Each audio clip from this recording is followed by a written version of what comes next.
When you see us happy to be in Ghana, even though we know the conditions aren't great here, the economy is not great, but slavery left a deep wound in all of us. It left a deep wound. And when you see us coming, it's because we're trying to heal that wound that was placed. Their presence is actually creating a problem for us economically. They may think that what they have is not enough for them as they come in here. But from the ordinary person on the streets of Accra, let's say Oxford Street, you see, if I want to walk on Oxford Street and buy what Prof is wearing, I can walk there and buy it. But can you imagine getting to Oxford Street and there's a vendor selling this thing, Prof standing there? The moment the person realizes Prof is coming from outside, his donation, the person prices this thing very high. So it brings a certain gap. But at the end of the day, once the prices go up, it doesn't come down. And we are the ones who suffer eventually. And that is a problem we are facing here today. African American and Ghanaians had a very deep discussion on how better they can understand each other to live with no conflict or confusion within themselves. If you are an African American or a Ghanaian, it is very important you carefully watch this video from beginning to the end in order to have a better understanding. Trust me, this video is very powerful. Yeah. Is worth watching. So therefore, let's watch this video together, and at the end of it, I would love you to drop your opinion in the comment section below. Let's watch. 400 years ago, the first women, men, and children forcibly stolen from this continent arrived on the other side of the Atlantic in America. Fast forward many years later, and the government, the modern government of Ghana, is saying to its international descendants, come back home. But what does that integration look like? Began in 2019, dubbed the Year of Return, this initiative has introduced many people from across the world back into the community. And how is that affecting the makeup of the society? Who better to answer that question? And I want to start with you, Professor Kambon, because I think in order to understand where we are, we must look back in time. How did we end up in this situation where Africans were disjointed and disconnected from their land? I have what I call the thousands, hundreds, and tens model. And what that is that thousands of years ago, Black people went out to populate the entire planet Earth. And then hundreds of years ago, Black people were enslaved. This goes back all the way to the Arabs, the Indian Ocean and so forth. You had the Zanj Rebellion. And then tens of years ago, you have what is often referred to as the brain drain, where, those are going out to seek greener pastures. And usually it's because their own homes have been set on fire by, IMF, World Bank policies and so forth and so on. Many of us came to the conclusion of why do we continue to build the land of our enemies? Before we were doing it, at gunpoint, at the point of the whip and so forth. But there's a proverb that says a cow grazes where it is tied. But if we're not cows, then it means we don't have to continue grazing in places when, we are no longer tied there. So for some of us, we decided to repatriate. So for me, I have repatriated to Ghana, and several of my repatriate to Ghana clients have gotten citizenship. All right, let's talk about your repatriation for a little bit. 2008 is when you decided to move back to Ghana. What inspired this? Specifically in 2008, I went through what a lot of Black people go through, which is a trumped up charge, racism and so forth. They don't ask you, are you a, citizen who's benefiting the community and so forth. They just say, all right, because you're Black, or really it's because they're white, right? That they behave in that way. So I decided that I was coming here to do my PhD. I did so. I'm doing pretty well. I've been installed as a traditional ruler. So this was given to me by the Nsumankwa Hene, the overall spiritual head of all of the Asante people. It's about being accepted. It's about being respected. And those are things that you don't get under Donald Trump and the divided snakes of a murderer. Wow, those are some very strong words that you've chosen to use. And I want to come to the Bradbys here, who are a couple. And, oh gosh, the couples here are always holding hands. Well, that's great. It's so cute. But they've also just joined a union, a lifelong union with Ghana. You got your citizenship yesterday.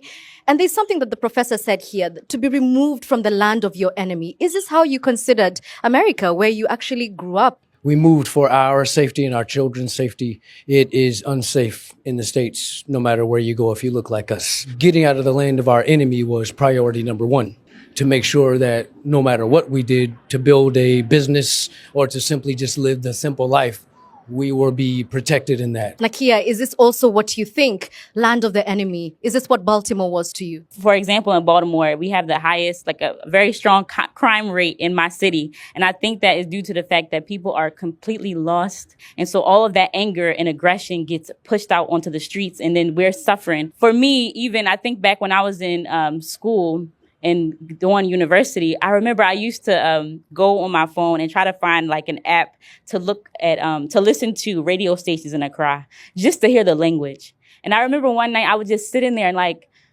I almost just cried, just to not like to know that like this was taken from me. You're Like, shaking now as you yeah. you have goosebumps everywhere. Actually. Because my great great grandmothers, these are the songs that they would sing. These are the languages that they would use, and we don't have them anymore.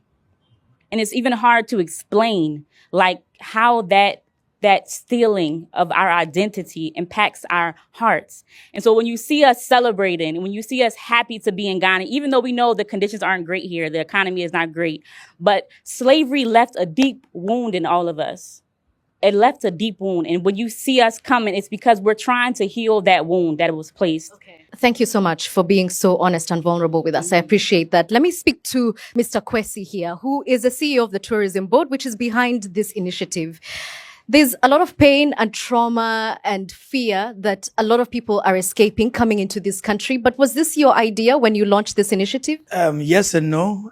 Yes, we knew that we had to make the connection because we've been separated for far too long and we didn't understand each other. And so, yes, the idea was let's reconnect, let's bring us together and see how we can work together, cultural exchanges, tourism, investments, and everything that makes us one people. Okay. But no, because we realize that it goes deeper than just a reconnection. It also for people to come and heal. Really, people trace their roots, come back to where it all began. Okay, so you were told come back to Africa. Here you are. I want to now know, what have your experiences been? The reality versus what you might have expected. Nakia, earlier you said that the state of the economy is not great, and yet here you are. Why? I think where Africa beats America in development is social development, in terms of how people are raised in here and having respect for your elders. I struggled a lot with my mother. My mother passed about 2 years ago. I actually was taking care of her for 5 years by myself, because I couldn't get my family to understand that we as a family should take care of my mother together. But here in Ghana, you don't have that problem. You don't even really see nursing homes, because the people understand that when your parents get older, you should take care of them. And so these are the things that I feel like that are really important for us to really focus on and see that there's a lot that the Ghanaian heart has to offer, and that we also should take hold of and to integrate and understand our place in the society. So Adam and Chiretta, you're raising two beautiful children here. How has that experience been for you, and what are some of the challenges of integrating so far? Oh, it's really been beautiful. You know, in the States, we lived a very isolated lifestyle because of safety. You know, you want to go out, you want to take your kids to the park to play, but when you do, other kids spit at them. That is an experience that my son had at the playground on more than one occasion. And so we lived a very isolated life. So to be here and to be free and to see my kids be able to be joyful and that not be a crime has been a very, very beautiful thing. Okay, I really love how beautiful this is sounding, and I'm just going to throw a little bit of pepe in here. Kojo, tell me, are the people who've returned romanticizing the idea of Africa a little bit? Maybe a little bit. Tell me about that. Well, the truth is, we are survivors here in Ghana. And the reason why it may look like it's like we want to switch places with them is because of that doggedness that the country has built inside of us. You've gone through the educational system. You've put together yourself to be on top of society, but then there's no opportunity for you to use them and put yourself in a better place in the society. So let me ask that question, because you did talk about immigration and emigration. And actually, surprisingly, Ghana is one of those few countries in Africa where there are more people leaving the country than there are coming in. And that surprised me. So I want to know from the people at the back, anybody, if you got a chance, are you taking the plane to get out of Ghana? Let me see by show of hands if your answer is yes. When you hear these people come and say, hey, this is a beautiful country, we need to reinvest back on the continent, how does that make you feel? I feel it's because they have money. That's why they're coming back home. But for me, I want to leave the country because the economy here is very bad. Okay. Let me hear one more person at the back. I would love to leave the country. Like, just as they are saying, when they were coming, they came with money, which is making their life comfortable. But we in the country, people are struggling on the street. If such person get opportunity, in fact, the person will leave the country. Prof, what do you make of it when you hear that the local population here already has an assumption that you're wealthier, that there's an income disparity inbuilt? So about 3 weeks ago, I gave a presentation on how you can earn $250,000 and 10x your income by living in Ghana. And a case study is I had translators coming from the University of Ghana at a conference that I just had. And we hired them to teach Chi. They had 2 students. From the 2 students who were paying them, they were able to get enough money to pay their entire master's degree for 1 year. Generally, people think, oh, what can I do at this language? But I'm saying that you don't have to go outside, and that was a message that they learned. There's someone in the world who wants any skill that you know how to do, and they're willing to pay you richly to do it. Let me ask Jeff what he thinks here, because he is swallowing hard. I don't know if you think this is great advice or if you see it as somewhat condescending. What are your views? Yes, I think what Prof is saying is quite true. Now, I heard my sister from behind me say that these people have money coming in. Yes, they may think that what they have is not enough for them as they come in here. But from the ordinary person on the streets of Accra, let's say Oxford Street, you see, if I want to walk on Oxford Street and buy what Prof is wearing, I can walk there and buy it. But can you imagine getting to Oxford Street and there's a vendor selling this thing, Prof standing there? The moment the person realizes Prof is coming from outside, his donation, the person prices this thing very high. So it brings a certain gap. But at the end of the day, once the prices go up, it doesn't come down. And we are the ones who suffer eventually. And that is a problem we are facing here today. Their presence is actually creating a problem for us economically. But I want to come back to you, Mr. Kwesi, because obviously these emotional sentiments have the potential to become something else, xenophobia, Afrophobia. Are you just telling people come in, or are you putting in place strategies so that integration is sustainable and seamless? In terms of the expectations from both sides, when we started a year of return and we started our first December in GH, the prices of goods in December more than quadrupled because people thought, hey, this is a year of return, we have an opportunity, let's milk it. It happens everywhere. When you go to the Olympic Games, prices of everything goes up. Yeah. But then we had to meet with people at the art center, with the tour operators, with hotels to explain to them that we are in this for the long term, that this is not just an open window for you to cash in.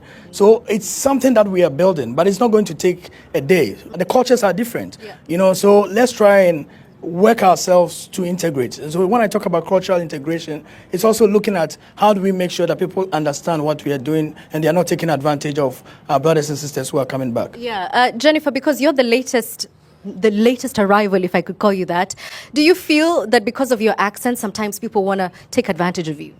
I would say that sometimes that is true, but it's not just true for African Americans. I think it's true for anyone that has an American or UK accent, even if they're Ghanaian. When we're talking about Ghana, Ghana is a country that has a population of over 30 million people. There are maybe 10,000 African Americans. We're an extreme minority. So I think that sometimes we're used as a scapegoat, and that is misplaced. Do you feel this, because I know that you run your own business and setting it up, was it easy for you? If you are Ghanaian, you can set up the business for like 1,000 to 2,000 cedis. But if you are coming from outside, they're telling him, bring in $500,000. Now we'll set up, you can set up a business as the sole, owner. That is not, very easy, for anyone. If we're not having a very deep analysis of what's going on, they play black people against other black people. So just to the point, we need to understand that we're all black people and we have very common genotype, common phenotype, and a common thrust for survival that we need to have, as opposed to divide and conquer. Let's play those Asantes against the Fantes, Bloods versus Crips. They do it every single place. Okay, but what I'm hearing is that black we may be, but our bank accounts surely are not the same. Let me find out from Jeff how he feels hearing all these sentiments, because these are now your countrymen and women. Are you aligned with their values? We are happy they are here, and would wish that we can coexist with them without having any problem whatsoever. If we see our brothers and sisters, irrespective of even the color, even if it's a white person coming to buy something, let the pricing be as it is. Okay. You understand? And maybe governments and the state agencies need to establish some kind of price control regimes so that everywhere you go, the prices will be the same, so that it doesn't come to the point where I see you pay the way you speak or pay your color, then I price the thing to suit myself, just because I want to make some extra profit. That is stealing. And it's very bad. So obviously one way to do this is what Mr. Kwesi here suggested, cultural integration. And I just want to hear from the people at the back. How many people have made friends with returnees, people from the diaspora? Are you integrating with them in your communities? Let me hear from some people. Yes or no? Yeah. Where I used to work, which is a beauty salon, a lot of the diasporans do come. What I try to do is I tell them, okay, if you want to buy this, when you get to the market and then they give you a higher price, maybe the thing is priced 100 cedis, slash it to like 50 cedis. So I try to give them tips. All right. Could you? Yeah, us Ghanaians get the exposure when we integrate with the diaspora. It opens our eyes. It generally gives us access to so many things to see that our skill sets can play on the global scale, and then we can. Let me tell you the truth. The Ghanaian dream is that we can earn first world money while we're still here. That's the Ghanaian dream. Okay. So once the diasporans integrate with us and we are exposed to that, we don't want to go anywhere because we don't want to go and pay all the 40% taxes and all of that. Okay, you wanted to say something to me earlier. I just wanted to touch on the pricing of things. You know, being new here, we're here for just over a year now. We try to shop in our neighborhood. And because we are new and because we don't speak the language that well yet, we're learning, but the prices get hiked up. And so then we are forced to go somewhere else to spend our money. And we would prefer to spend it in our neighborhood, but they're hiking the price up because we're new, they don't know us yet. But it makes it harder for us when that happens to us. Yeah. It's unfair. Okay. But can I say something? Yeah, sure. You know, you got to really understand culture to understand people. You know, when you come to Ghana... But people is culture. Yes, but when you come to Ghana, chopping is part of the culture. Yep. You just have to... Like chop my mind. No, not just chopping. Like, whether they chop their family, they chop their friends, it's just a way. Whether the government is chopping the resources, it's part of the culture. So if we want to see change, then we also got to influence culture. We got to go in there and then make something like chopping repulsive, like saying it's stealing. You understand? Now, if I say a government official that chopped resources that should have went here and he took it and reappropriated for something else, then he stole the money. See, now, if we say that instead of say he chopped the money, then at that point, he don't want to be a thief. So then he changed his behavior and his action. So it's important for us to start to look at culture and then influence culture in a way where we can bridge the difference and then we can progress as one. And one of the best and fastest ways to influence culture is through marriage. Our bride-to-be here. Talk to me about how you arrive in Ghana hoping to be here for 2 weeks and then you're about to get married. Actually, I felt a spiritual calling to come to Ghana. I was in Tanzania at the time. And I had a friend who was here, and I was like, I'm coming to do a poetry and photography book, and I need a partner. Can you connect me with a reliable man who can assist me? And that reliable man became my soon-to-be husband. Reliable. We have a daughter together. I gave birth here in Ghana, and that's also a thing. Like, when I gave birth here, people were like, why didn't you go back to the U.S. to give birth? And I'm like, this is an ancestral moment for me. In my lineage. I'm the first in my family to come back. The first in my whole lineage. Even when I went back home, they were asking me questions about Africa. None of them have ever come.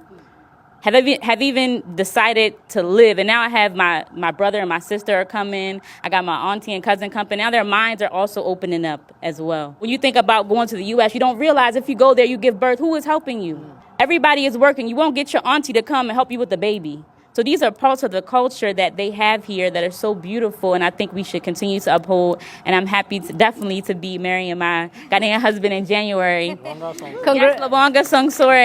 Congratulations.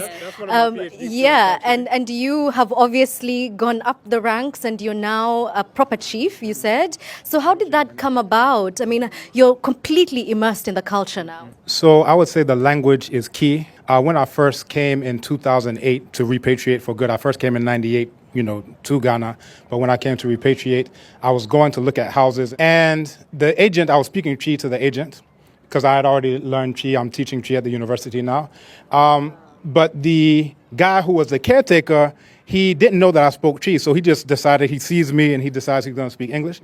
So I heard him turn to the agent and say, ne boy say na so ye be catch and say ne boy say na afide me no women na ya chisika no. Saying that the real price is First of all, how is his accent? Is he good? Yeah? I'm saying it just like how the agent said it. They know this voice. That's the scheming voice. Can you translate for us, please? He said that the price is this, but the price is this, we're gonna tell him the price is this, and then me and you were gonna chop the money half. So I heard everything that the guy said, but I go through the whole house. And as I'm leaving, I said, okay, it's very nice. As I'm leaving, I said, now, Karachi, put your throw down. And the agent said, man, can't you say on Chichi? Man, can't you say on Chichi? So he said, I didn't tell you he doesn't speak Chi. But, for there, it really went into how once I know the language, it has a very major impact, even in terms of how much they can chop me. Because sometimes I'll just talk, normal. Like I'm just speaking with my regular accent in English. But then I'll switch to impeccable Chi, where I'm saying the numbers in Chi. Because a lot of Ghanaians, once they go to numbers, no.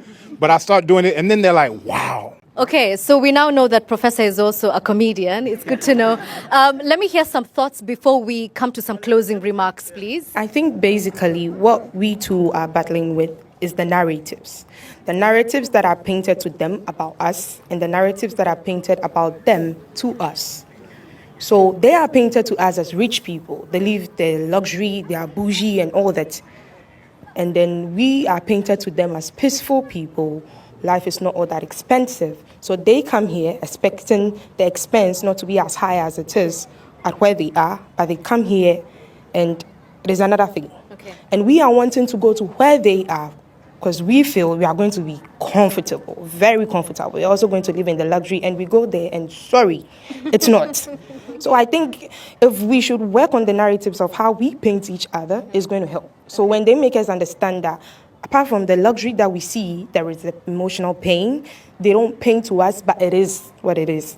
Then we also tell them, okay, when you come to our side, these and this is what you are going to face because of where you are also coming from. So talking about the language, I read Bible in church the last time and I decided to read in Chi and everybody was clapping. I didn't know why Chi should be something I read and you are clapping. You are happy that I read Chi for the first time because Chi is my language. Okay. So language, coming back to language. I need to close this because we're running out of time. But what do you think it's going to take from everybody here to stop saying them, the diasporans, the Ghanaians, into we, the Ghanaians? Thinking about Marcus Messiah Garvey and being a Pan-Africanist and seeing all of us as an us, as a we, and stop separating it.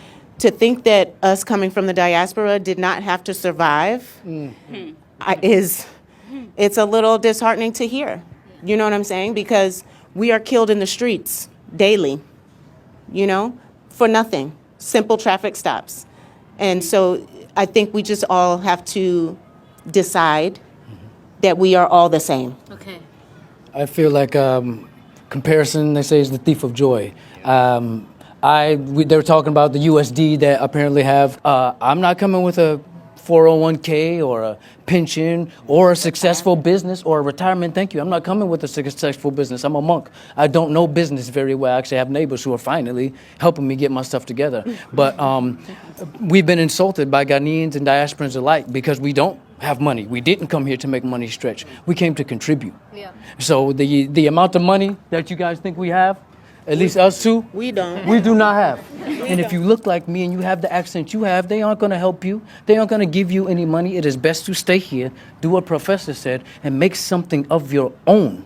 Because the talent here. Okay, but what about people who go out and make it and make some things of themselves? That's a very small percentage. And of course they're going to show you that on television. That's a very small percentage. And of course that's what they're going to show you. All right. But like she said, you go there, it is not as cushy as you think. Great, you get a fancy job before you get the police gun you down before you even make the money. That is a reality. Or the job doesn't make ends meet. So you're having to do all these crazy other things just to make the ends meet. All right. That's why there's Uber and Instacart, because people work 9 to 5 jobs and they get off and now they have to go deliver pizza. Okay. So because of the interest of time, I just want to close with Prof because we started with you.